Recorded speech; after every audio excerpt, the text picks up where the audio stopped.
Welcome to Inside Seaweed, the podcast looking deep into the seaweed industry through the stories of pioneers, entrepreneurs, and innovators.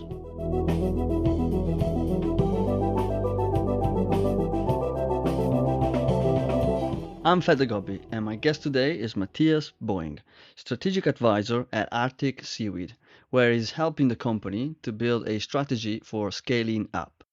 Matthias has a business background and experience in management consulting, whilst Arctic Seaweed has a very strong focus on technology to disrupt seaweed cultivation. And I think it's this combination that you will find especially useful and inspiring. We sat down to have a conversation on the sidelines of Seagriculture Conference EU in Norway, and this is what came out. Please enjoy. How are you doing, Matthias? Excellent. It's not as warm anymore in Trondheim as yesterday, so that's exactly what I need. And thank you very much for giving up your coffee break. Already had enough coffee for today, so.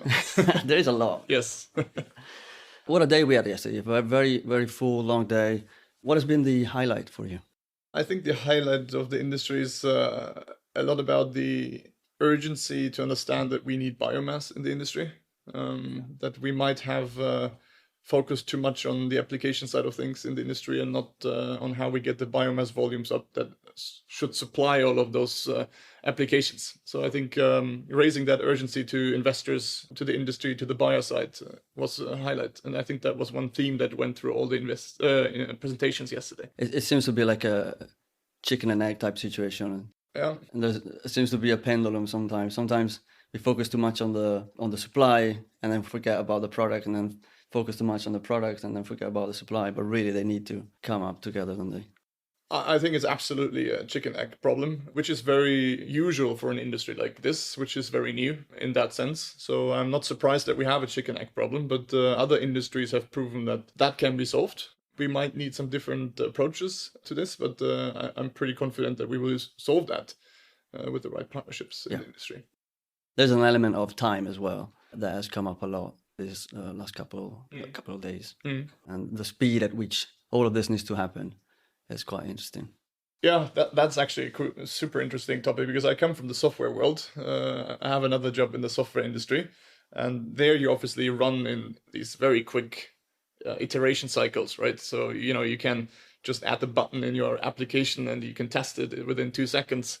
The seaweed industry is completely different. Can't really. No, when we test something or we build something new and we put it into the water during seeding in October, we only see the results of what we've changed in April next year. And that is giving us unique challenges on our own, but it's also very difficult to understand from investor sides, because investors are like, they like to see quick results. So the type of investors we're looking for are completely different in that sense, and they need to accept that we have longer sales cycles. We work with nature, and working with nature is not like an application. We need to have these growing cycles, and we can only test it once a year. So yeah, it's interesting. You've got this sort of double view on these sort of very different industries. Is there anything that the seaweed industry can learn from the software industry, do you think? Well, there's always something to learn on both sides. I think also the software world can learn something from heavy asset actual building products to produce something. But if you look the other way, I think the mindset of iteration that we have in the software world is something we also need to have in the seaweed world. And yesterday I had a chat with somebody that maybe to get out of this yearly cycle of testing, because we are still in R&D phase, is that we might need a testing facility that the industry can use to do tests during the year instead of only once, right? So, but this would have been a collaborative approach, because no seaweed company would be able to have a testing facility like that. But then we could go into this iteration that is much faster, like in the software world. And I think that is needed at this stage in the industry. It makes sense, particularly if we look at trying to get into a product market fit situation, trying to understand the customer, understand what the demand is, what the customer wants, and trying to do as many iterations to get there, really. Yeah, that is the other perspective. So seaweed is not only how do we cultivate and how fast do we get the yields up and stuff like that, but what does the customer actually want? Like we work a lot with Orkla, one of our investors, and they have specific requirements to us because we produce food grade, which is the highest quality of food, of seaweed. We need to comply with those to be ready for the customer. So it's not only figuring out how do we grow that stuff, but also how we process this afterwards so that the client can actually take it. And that is another iteration in itself.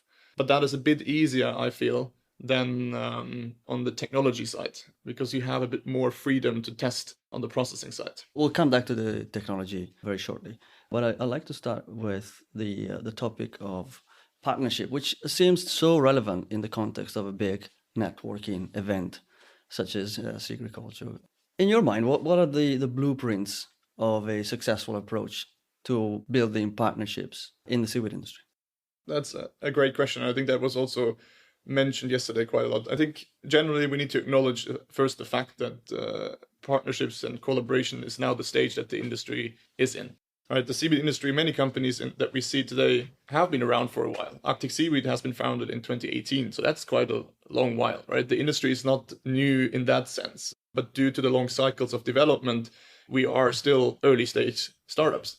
But now the industry comes into this kind of phase where everybody kind of realized that by themselves, and also controlling the whole value chain will be very difficult. Some will make it, for sure. There will always be some in an industry that are managing to kind of own the full value chain. But most of the companies in the value chain will try to specialize at some point, because all of them have something that they are especially good at, right? So Arctic Seaweed comes from the tech side. We started as an engineering company and we hired engineers. We thought biology would be easy. We failed. We realized biology is not easy. So we hired a bunch of biologists and added them to the tech, to the tech guys.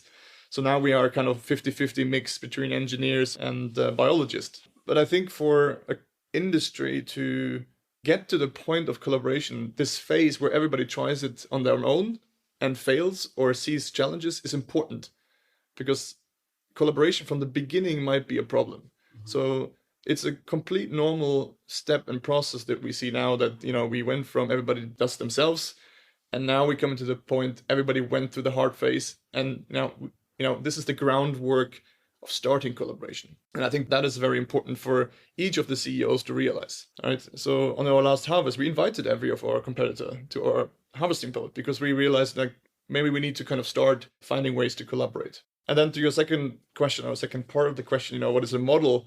Of course, you can integrate completely, which means you actually buy or build companies together with your competitors, right? This is often driven by investors that buy different puzzles in the industry.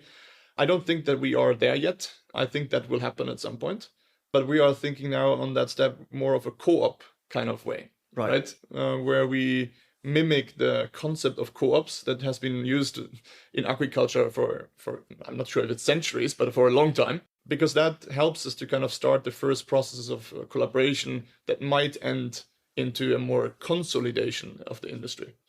And a co-op is then in the end basically more a partnership or an agreement to have one voice, for example, to the buyer side, right? If you speak to the buyer side with a bigger voice, because you're putting your volumes together as one co-op, you have a better negotiation power, which is good for the industry, but you also have more stable supply for the buyer side, right?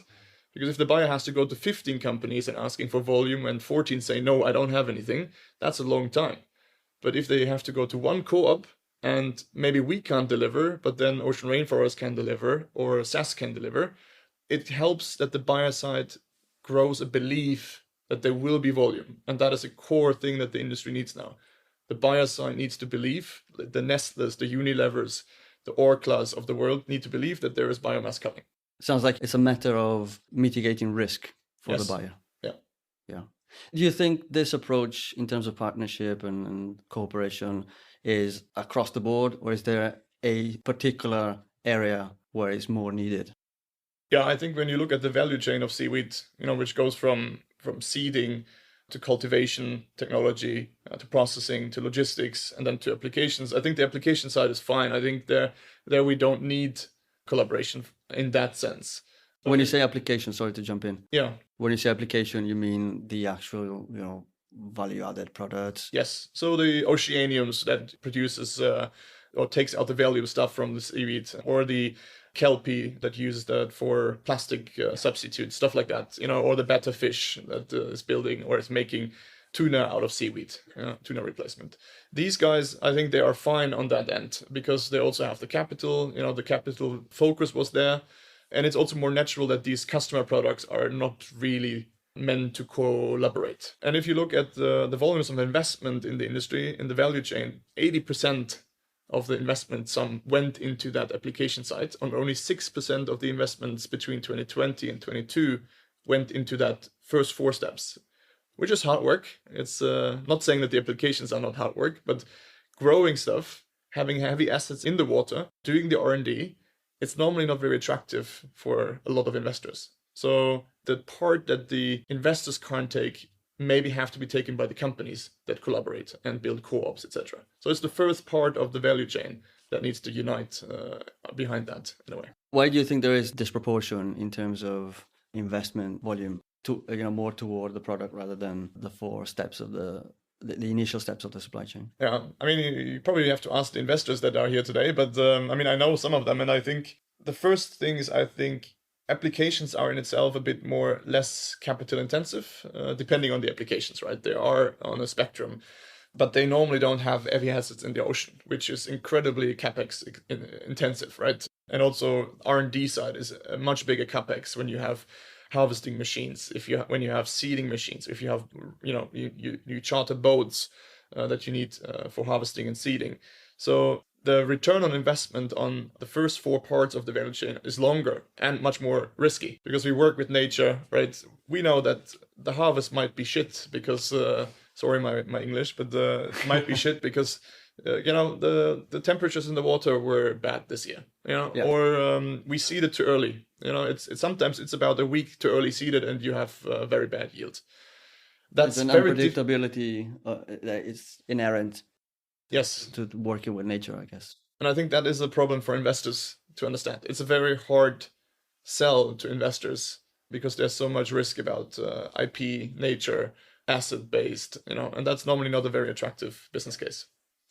I want to focus a little bit more on what is your approach to partnership in terms of the work you're doing with Arctic Seaweed. So if you want to maybe outline a little bit what is the work you're doing in that area and maybe zoom in into, for example, what sort of companies you're looking to partner with or are already partnering with, and what is the purpose of the collaboration? Yeah, maybe I start a bit one step before. So Arctic Seaweed, we are present in the first 4 stages of the value chains. Do you want to just go through them? From seeding, developing our own seedlings, from cultivation technology, processing, and then logistics half, right? Our system is based that we basically can deliver the finished product directly to the customer, and then the customer also takes over logistics in some sense. But when I started to work with Kim, the CEO, 1.5 years ago, the first thing we did on a weekend in Fleckenfjord, it was awfully cold and dark. We thought about, what we want to achieve in the company.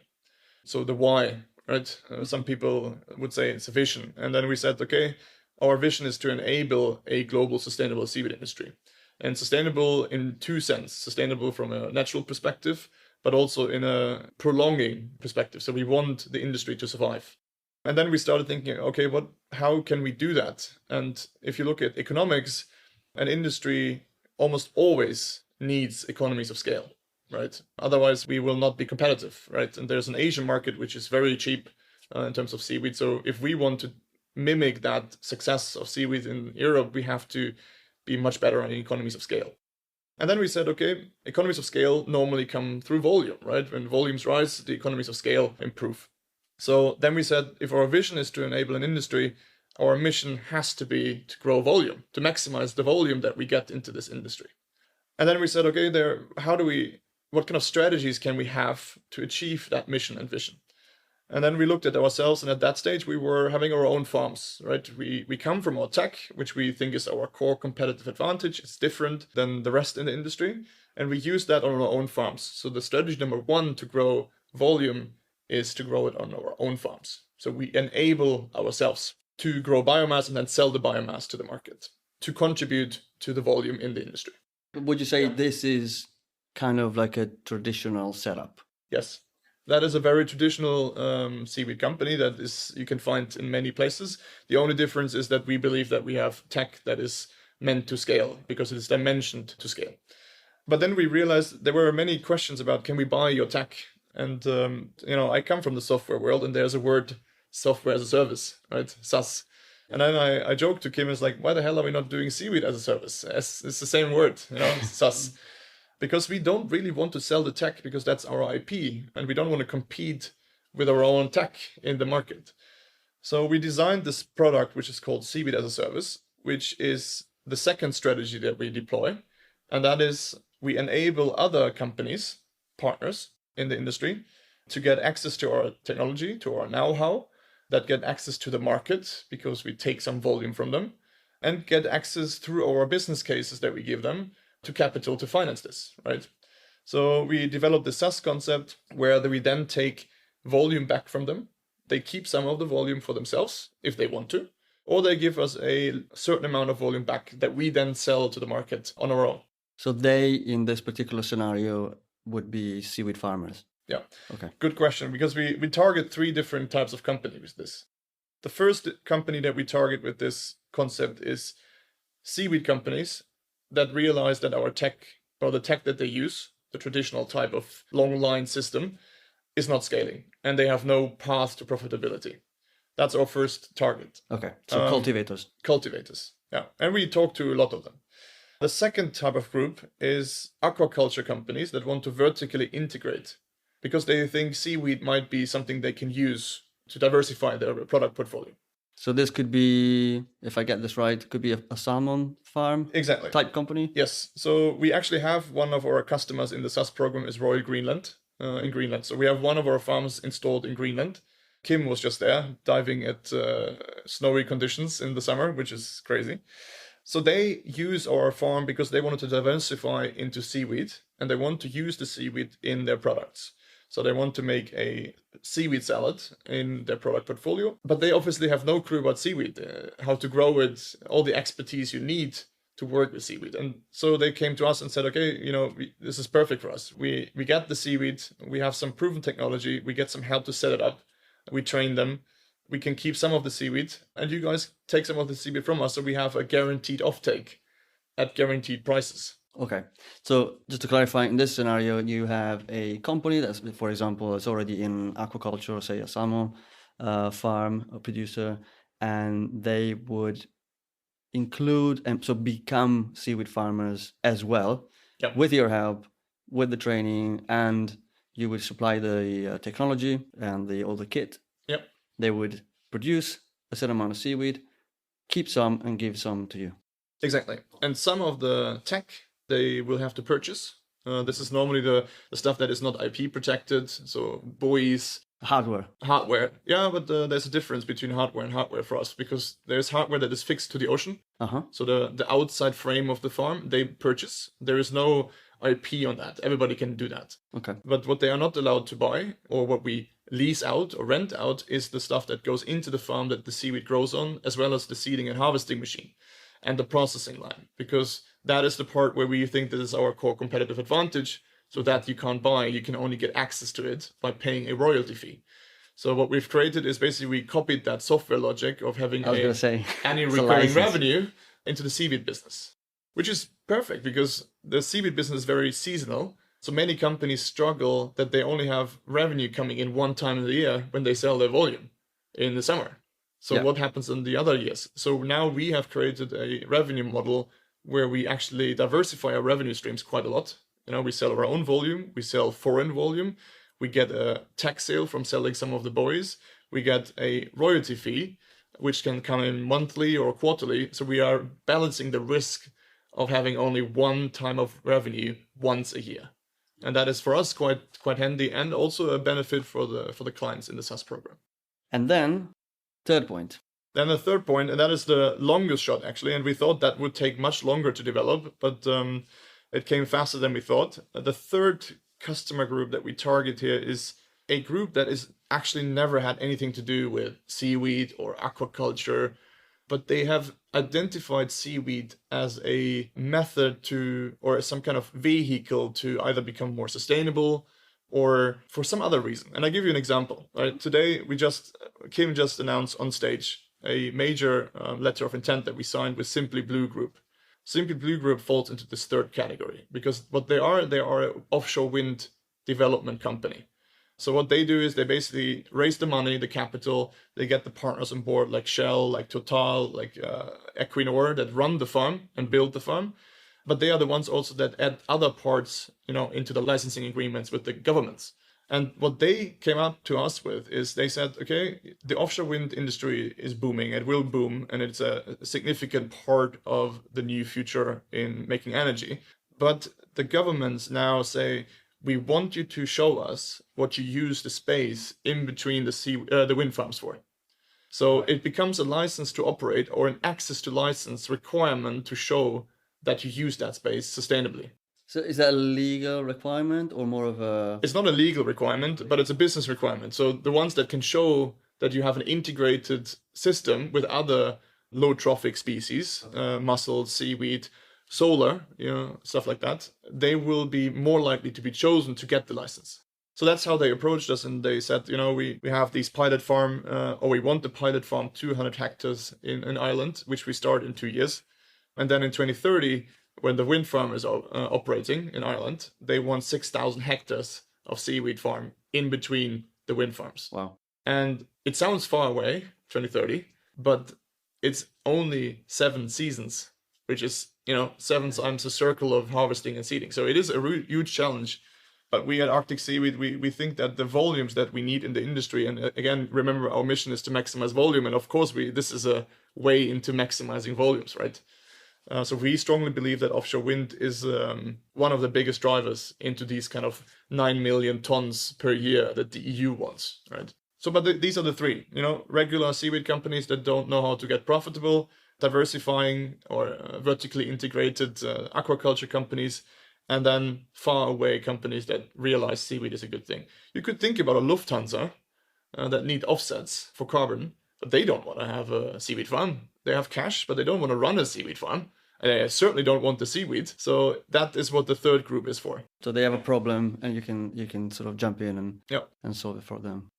Got a couple of follow-up questions on the second group. So the people that want to integrate seaweed in their portfolio, could that be a big food company, say a Nestle of the world, or something along those lines, where they have huge supply chains to produce food products, and they want to potentially integrate seaweed? Could that be a target customer for you? Absolutely. The question is is it 2 or 3? We define the second category as aquaculture companies. Right. So this could be more on the third. The third one, but I see your point that it could be also in the second group, right? Because it's still food, right? We talk about food. We produce food-grade seaweed. But I think the modus operandi there would probably more be that, because what their aim probably is to secure supply, right? And that was one of the main reasons why Orkla went into investing into Arctic Seaweed. It is about securing supply, right? Because we believe if there is a run for the supply, Orkla needs to have a stable supply to plan on their side, how do you get that in the product, etc. But they chose to invest rather than actually run farms or, get somebody. Because with our model, it's important to remember, we are not running the farms. So we always need somebody on the other side, on the partnership side, that is willing to run and operate the farm.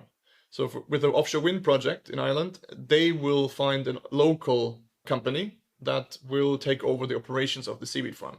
So because Arctic Seaweed, we can't operate farms in Greenland, in Ireland, in Norway at the same time, right? Because of the seasons are colliding. So we build it the way that we are only training them, but they need to have a partner on the side. So if Orkla now wanted a seaweed farm to own, they would still need somebody to run it for them. Because I'm pretty sure Orkla doesn't want to have a seaweed farm in their company. No, it makes sense. Look, there's a number of places we can go from here.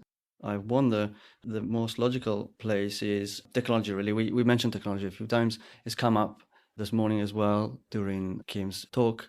And if scaling up, we're starting from that known element, scaling up, maximizing the volume, absolutely necessary. And it will most likely require a radical gear switch on a number of levels. Yeah. The big question could be, how do we disrupt that environment? And I think Kim on the stage, CEO of Arctic Seaweed, said, how do we change the game? Yeah. What are your thoughts on that? Well, I think ultimately it is about the difference between innovation and disruption, I think. Because what the industry, we believe, is doing right now, which is very good and necessary for an industry to do, is innovation. And if you look at the definition of innovation, it is you consequently make something better, right? You tweak it and you make it better. So you use something that has been proven and you make it better in steps. Incremental, right? So what that means in translation to the seaweed industry is that we would use twine seeding as the seeding methodology, where you grow little plants in a hatchery for a longer period of time with a lot of input factors, water, electricity, space, and you use a lot of space, right? And you make that better to selective breeding, etc., etc. That's innovation. It's important. It gives you predictable yields because it is a proven technology and it's, it has been used for probably centuries. But what Arctic Seaweed tries to do, and it's obviously hard to get there, is disruption, where you make something obsolete, or you build something that makes the old thing obsolete. So that we build something that others try to improve with innovation steps, and we basically say, okay, we don't need that anymore. If we figure out how we do direct seeding the right way and we get the predictability up and the yields up to the same levels as twine, we believe that direct seeding is a much easier way to scale to 6,000 hectare farms. Because if you compare it, direct seeding means basically we have our seeding machine on board of the vessel. We have a bottle of liquid that contains millions of spores, and we directly seed the lines on board of the vessel, and then it goes into the ocean. So we don't need a long period in the hatchery that requires a lot of space. This twine seeding is basically, it's a lot of spools that you have to have for 6,000 hectares, and they take enormous amount of space. They need more water for a month to grow in. They need more electricity to grow because it's a hatchery. So we believe that changing the game with the disruption is a lot about methodology of seeding. Because we believe that without direct seeding, the industry will not get to these volumes. I was going to ask you, why is that important? Is it because it allows you that step change toward volume? Is it as simple as that? Seaweed farming is very complex, and you need to control a lot of variables in the value chain. And one of the biggest ones is how you seed, right? And if we talk about an offshore wind location, 6,000 hectares, and it's enormous.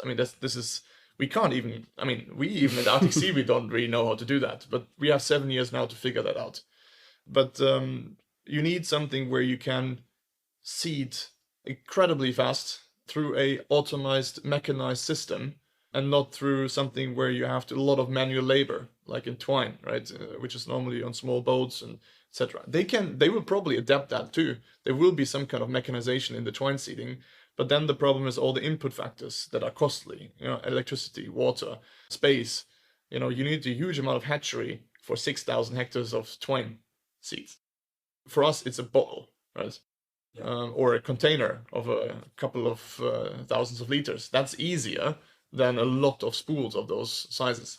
More in general, if you could give advice to, say, a aspiring entrepreneur wanting to get into the industry and use that approach, because obviously I'm sure Arctic Seaweed will bring out a lot of innovation and disruption, but we're talking about collaboration, we're talking about new players coming in and hopefully disrupt in some ways and in some areas of the supply chain potentially. What would be your advice in terms of how to enter the industry and how to apply this approach? Yeah, first of all, we encourage anybody to enter whatever method they use, and we obviously now we believe, and we have to believe, that's our vision and our core competitive advantage, that what we do is the way go forward. But there could be something else, right? There's a lot of good things we saw today and yesterday. Yeah. But I think the industry is at this stage. If we can't show profitability and rising volumes soon, this industry is at the stage where you're in this death valley, right?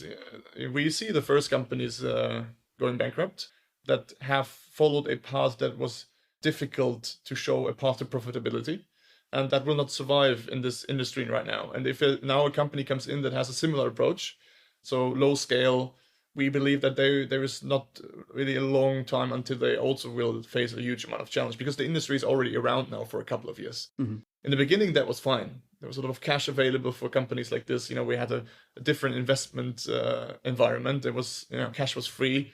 That changed completely now. Now investors, and we know how investors talk because we currently raise capital, right? The capital is much harder to get. It's much more expensive to get. So there's more focus on profitability and showing a path to profitability. So I think the advice I would give is they will need money.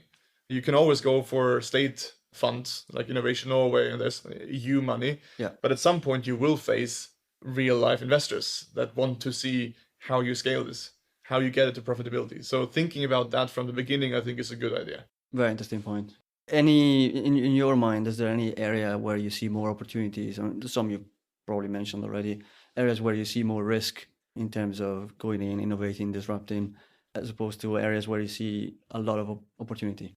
I think if you look at the value chain that we discussed from seeding, cultivation, processing to logistics and then applications, knowing that R&D in this industry takes a lot of time on the cultivation side, right? So if you want to develop a novel growing technology, that will take you a long time. And I'm not sure if there's enough time to develop something completely new now anymore, right? I strongly believe that some of the big players that are in the industry now, which I count us among, but I'm not saying that we will be the ones.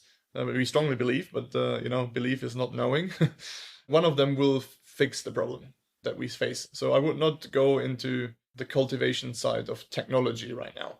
Not trying to stop any competition for us, but it takes a lot of time, and I think the industry if you take another 6 years, the industry might be already in a different stage. It might be gone. It might be already far ahead. So I think where we see the biggest is in the connecting dots, like processing, for example, or the seeding part. We struggle a lot to find high quality seed stock in the industry. That's one of the biggest issues that we face in Arctic Seaweed. That's why we had to reduce what we deploy in our deployment, because we can't get hand on good seed stock. That's why we now build up our own hatchery to take control of that problem. But technically, we don't want really that part, right? We want somebody else to be the expert in seedlings. We'll be very happy to have a partner looking after that. Very happy. And we have some good partners, but we also had partners, or, it's a difficult thing. It's not that easy. So we understand it's working with nature. But obviously for us, the seed stock is, if you don't have seed stock, that's it for a year, right? If you can't deploy seeds because you have enough seed stock, even if you have not enough seed stock, you don't get the right density on the lines, which affects the yield and the productivity.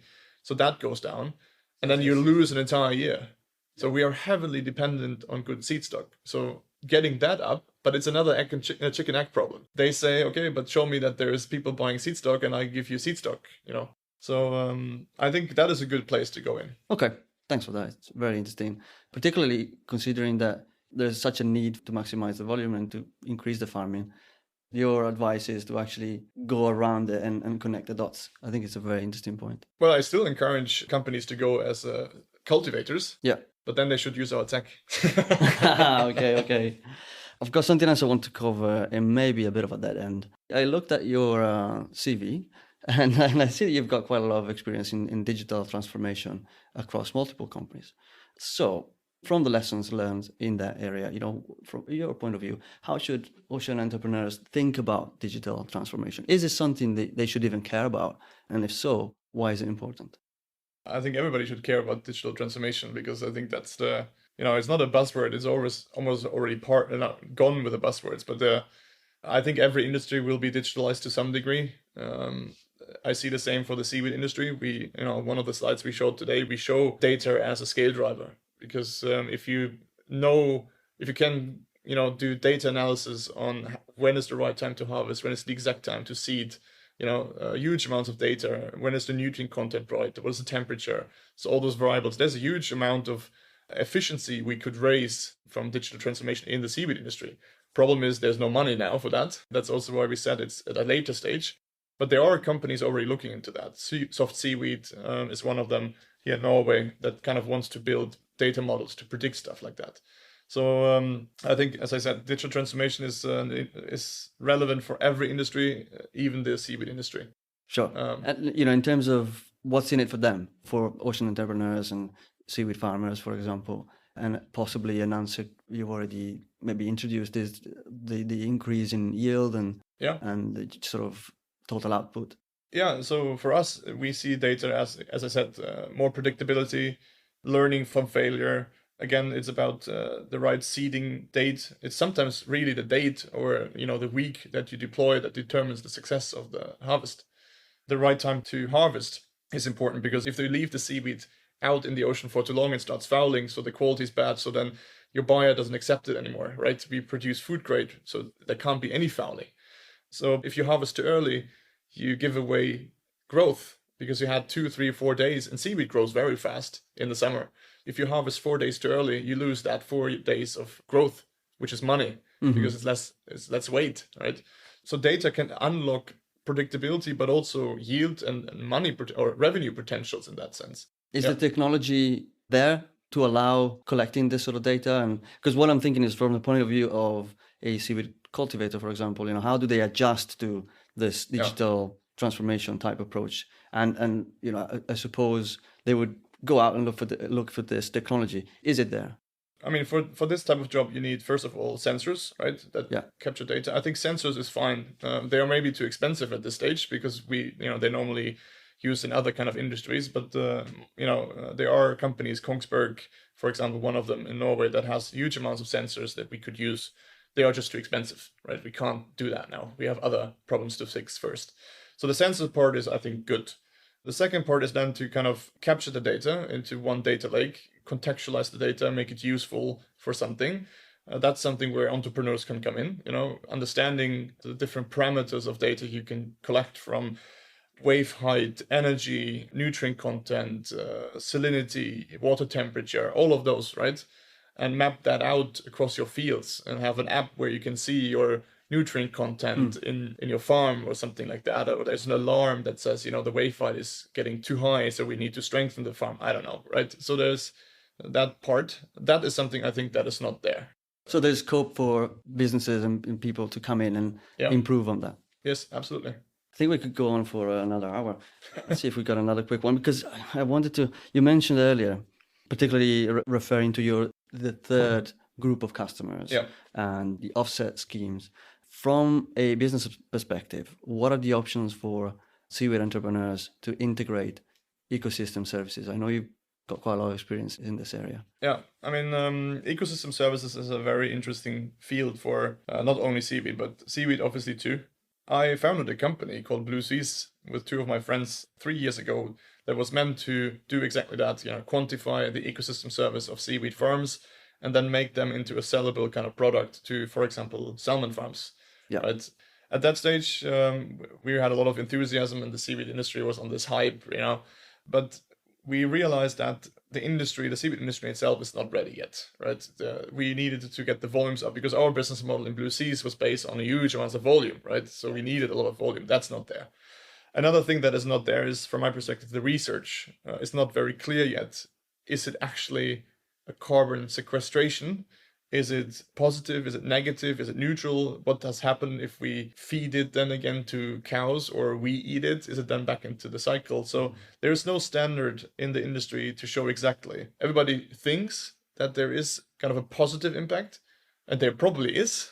But we at Arctic Seaweed said we actually don't want to talk too much about it because we don't know yet. And you can burn an industry very easily by making claims too early about this. Absolutely. Yeah. So we actually wait. We believe that ecosystem services will be part of a business model in Arctic Seaweed. It's not yet. We don't have any revenue in our business case about ecosystem services. So that comes on top when it comes. But for now, we stay clear of it.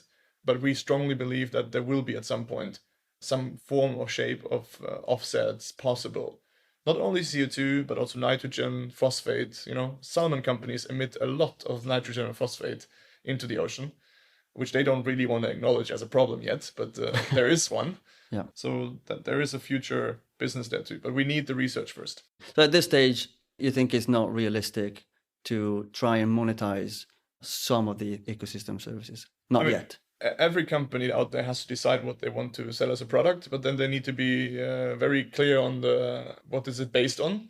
I've seen some of the companies in the seaweed industry, and I don't want to mention names now, that sell some form of credit, and it's a borderline marketing because they call it credit, but it's actually a donation. So it's the gray. It's a very gray zone area because I think we have burned a lot of offsetting schemes because it is not tangible enough. It's not understandable enough. And I think we should stay away from these early shots that can harm this kind of offsetting, the true offsetting data. We need something like a gold standard that can verify and put a stamp on it and say, this is actually sequestered carbon from a seaweed farm.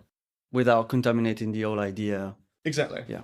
Until that is not in place, we stay away from it. But it's also nice because then we can say to investors, like at some point there might be another revenue stream. Yeah. But we don't want that yet. Fantastic. Thanks for addressing that. I know it's a bit of a controversial topic, but it's good to talk about it. We're going to have to bring this to a close and let you enjoy the rest of the conference. Would you like to share any final thought, any sort of message for the audience at all? I think, I come from a very different world, right? I started as a management consultant, doing a lot of PowerPoints, and then I went to some car industry companies and ended up in Norway. But I think what is so interesting about this industry, and I think people should remember that, is that it kind of checks on a lot of points of a future industry in this kind of new narrative of, climate change, etc. Because we replace resource intensive products. If we replace soy protein with seaweed protein, soy protein has a much bigger footprint in the environment. We need more food to feed more people in 2050. That is clear. We need to find a way to do that more sustainable. We need to scale that. It creates local jobs. It's not creating jobs in Oslo. It's creating jobs in the farming locations around the coast. And that's a huge problem in Norway and in other countries. It gives food security. It brings food production on a more local scale. Lots of good reasons. Yeah, it's all these, and then it absorbs nitrogen and phosphate from the ocean. It recycles it. It sucks up CO2 probably. At some point we can say that. So what we say, it's a carbon resource favorable crop. And if you look at this, when I saw this the first time when I worked at Ocean, I was like, why the hell is this not a bigger thing? It has so many mega trends are addressed in this. And I think that is what we need to remember. This industry will face a problem. It will face death, as every new industry. But when we then look at this and say, but look at these characteristics, we need to make this happen, right? And that's also why the EU is behind this, right? The EU has this in their farm to fork strategy, and they want to make this happen. And maybe we need to have we discussed this yesterday too, maybe we need to have some government schemes to get this off, right? This happened with other industries before. Other industries get subsidies. Land farming, exactly. Specifically. So maybe that's what we need, because finally we have a product here that checks on so many mega trends and addresses so many mega trends. It's got to be done. I think that's what people should remember. It's the perfect storm for seaweed. Yeah. Where can people find you online? I'm very shy online. I think the only social media I have is LinkedIn. So if anybody wants to connect, they should find me on LinkedIn. But that's basically it. We have a website, www.aseaweed.com, but I'm sure we can link that also in the we'll LinkedIn. Put all of that in the show notes. Yeah. Matthias, this has been really great. I'm so grateful you were able to come in and have a chat with me today. Cool. A big thank you to you guys for joining us live today and yesterday. You made it feel very special. It was great to be here in Trondheim among all these fantastic players in the industry. It's been absolutely eye-opening for us. It's goodbye for now, but you will be able to listen to this again, or for those who missed it, when it comes out as a normal episode of Inside Seaweed podcast in the following months. Do stay tuned for more content and live events as we get ready for Seagriculture Conference US. I will be in Portland, Maine, so we'll be looking forward to seeing you there. I think really is everything for now, and see you shortly. Thank you very much.